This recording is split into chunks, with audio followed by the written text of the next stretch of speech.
réalisé. Et vous avez aujourd'hui dans la plupart des sociétés un chaos informatique qui est dans certains cas absolument. On se demande parfois, d'ailleurs, je ne vais pas citer de nom, mais on se demande comment certaines sociétés peuvent survivre avec un chaos informatique tel quel. Rajoutez là-dessus la globalisation dont on a parlé, rajoutez là-dessus le besoin de faire communiquer extra-entreprises, rajoutez là-dessus la miniaturisation qui donne des capacités de stockage de données phénoménaux, en tout cas par rapport à ce qu'on a connu il y a 10 ans, vous vous rendez compte qu'aujourd'hui, et notamment pour ceux d'entre vous qui sortiront en informatique de gestion, vous avez quand même des challenges très sérieux pour reprendre en main ces situations-là. D'autant plus sérieux que vous allez vous heurter à 30 ans d'existence et que vous n'aurez jamais le budget en rentrant dans votre société pour dire j'élimine tout, je repars à zéro. Jamais les budgets pour faire ça. Donc il n'y a rien de surprenant à ce qu'aujourd'hui, et je suis très satisfait que sans doute aucun d'entre vous n'a appris le COBOL, mais je peux vous dire que la base installée COBOL, notamment dans les banques et les assurances, est loin d'être petite. Et donc il faut quand même continuer de vivre avec cette situation. Alors qu'est-ce que l'on voit aujourd'hui dans les communications extra-entreprises? Donc on met en place des architectures, mais ces architectures ont très significativement évolué. Mais j'aime bien ce slide, il date d'à peu près 5 ans, même un peu plus, 7 ou 8 ans même. Mais il montrait déjà la vision que Gartner, qui est une société donc, de consultance et d'observation du marché informatique, on mettait en place donc, ce qu'on appelait des message brokers, hein, que vous avez peut-être eu l'occasion de discuter déjà dans vos cours. On mettait en place des message brokers, et l'objectif foncier des message brokers n'était pas de travailler à l'intérieur de la société, mais de pouvoir mettre en place précisément des systèmes de communication à l'extérieur de la société. Je ne sais pas s'ils ont vu Message Broker, oui, non, pas vraiment, un peu quand même, non, pas vraiment. Ok, ok, donc oui. Okay. Donc gestionnaire de messages et qui permettent donc de mettre en place des communications surtout extra-entreprises. Et jusqu'à un point où on parle aujourd'hui, peut-être l'acronyme vous dit quelque chose, SOA, Service Oriented Architecture. Hein. Le principe du SOA, c'est typiquement effectivement de délivrer des services via Internet et ces services sont accessibles. Vous envoyez un message vers l'adresse Internet, vous satisfaites à un certain nombre de critères, hein, identification, abonnement ou que sais-je, et vous recevez une réponse en retour et cette réponse est traitée. Mais on reviendra un petit peu là-dessus. Bien. Donc, aujourd'hui, on parle d'intégration extra-entreprise. Hein. Dans le passé, on avait des techniques de connectivité qui permettaient d'envoyer un fichier de temps en temps par le câble. Hein. J'ai encore connu, sans vouloir jouer aux vieux soldats, j'ai encore connu les systèmes où quelqu'un se baladait avec une bande, une grosse bande, hein, qu'on allait replacer sur un lecteur de bande, là, et c'est comme ça qu'on échangeait les données. Hein. Mais c'était purement de l'échange de données. Ce que vous voyez dans ces deux triangles-ci, c'est qu'en fait, les sociétés, de plus en plus, mettent en commun, dans le top des pyramides, les process et les applications. Hein. Donc c'est ce qu'on situait tout à l'heure, automatisation, par exemple, de la comptabilité ou des processus, de ce qu'on a appelé la gestion. Hein. Donc je vais faire un processus à un moment donné de prise de commande, et à un moment donné, dans la prise de commande, je me pose la question, est-ce que le produit est en stock? Mais le stock est peut-être géré par une société tierce. Hein, vous voyez de plus en plus de sociétés qui font appel à des sociétés tierces pour gérer leur centre de stockage, pour gérer leur logistique. Hein.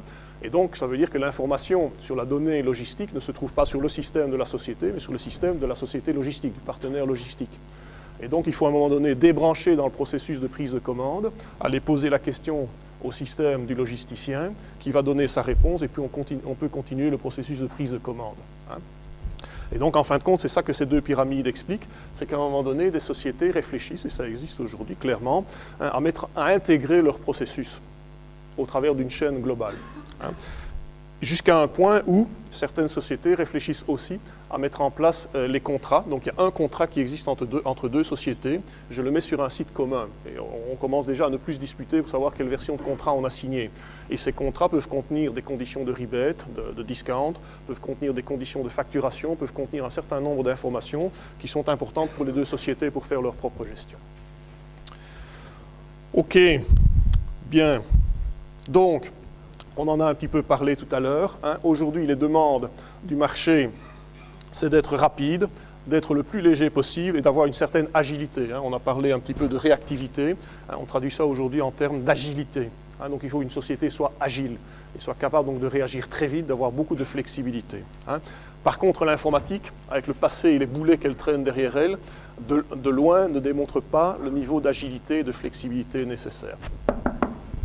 Sur l'automatisation, il y a un phénomène aussi, lorsque les sociétés, et on reviendra là-dessus en fin de présentation, lorsque les sociétés donc peuvent se racheter les unes les autres, avec l'ambition de créer des masses critiques nettement plus importantes et de pouvoir en bénéficier, avec l'ambition aussi d'étendre l'intégration verticale de la société, c'est-à-dire que ce que je ne sais pas faire mais qui est critique comme matière première ou comme partie du développement de mes produits, je vais peut-être essayer de le racheter, ou au contraire, je vais créer des partenariats stratégiques. Et donc, qui dit développement de partenariats stratégiques, dit immanquablement besoin de communication, besoin d'automatisation, mais en dehors de la société. Et donc, on va commencer à intégrer des processus. Dans le passé, on intégrait un processus bien gentil à l'intérieur de la société. Demain, on va intégrer des processus en dehors de la société. Prenons l'exemple du secteur automobile que je connais un peu mieux. Aujourd'hui, le secteur automobile, comme par le passé d'ailleurs, réalise ce qu'on appelle des crash tests. Donc Mercedes, pour prendre un exemple très précis, crache un certain nombre de Mercedes. Lorsqu'on annonce un nouveau véhicule, on va le cracher pour voir comment le véhicule se comporte. Vous savez aujourd'hui que les assembleurs de véhicules représentent à peu près moins de 20% ou disons 20% à peu près de la valeur de la société. Tout le reste vient de fournisseurs. Eh bien, les fournisseurs et les assembleurs de véhicules ont mis en place des systèmes de communication qui permettent de réaliser ce qu'on appelle des crash tests virtuels. Et donc, on est capable de mesurer la façon dont le véhicule va se comporter, et ça permet de corriger éventuellement des points de design du véhicule jusqu'à ce qu'en fin de compte, au lieu de crasher 30 ou 50 ou 100 Mercedes, en fin de compte, on a fait toute une série de crash tests virtuels et on en crache encore 3 ou 4. Le coût, évidemment, et la vitesse s'en trouvent très significativement améliorés. Et donc, quand on va devoir automatiser, on va devoir communiquer parce qu'on est en global, parce qu'on doit bouger, parce qu'on rachète des sociétés, parce qu'on fait des partenariats stratégiques. Et ça donne à l'informatique, évidemment, une ampleur et une ambition foncièrement différentes de ce qu'on a connu peut-être ces 20-25 dernières années. Alors ça, c'est un petit article que j'avais écrit il y a à peu près 3 ans et demi. Effectivement, rien que le véhicule, donc ceci confirme un petit peu, et vous retrouvez, pour ceux qui prendront la peine de lire ceci, vous retrouvez un petit peu ce principe. Vous êtes des informaticiens pour certains d'entre vous. Vous savez ce que c'est qu'une ligne de code. Un véhicule, aujourd'hui, on estime qu'un véhicule, à l'époque, c'était 10 millions de lignes de code. Aujourd'hui, on pense que le véhicule embarque plus de 25 millions de lignes de code.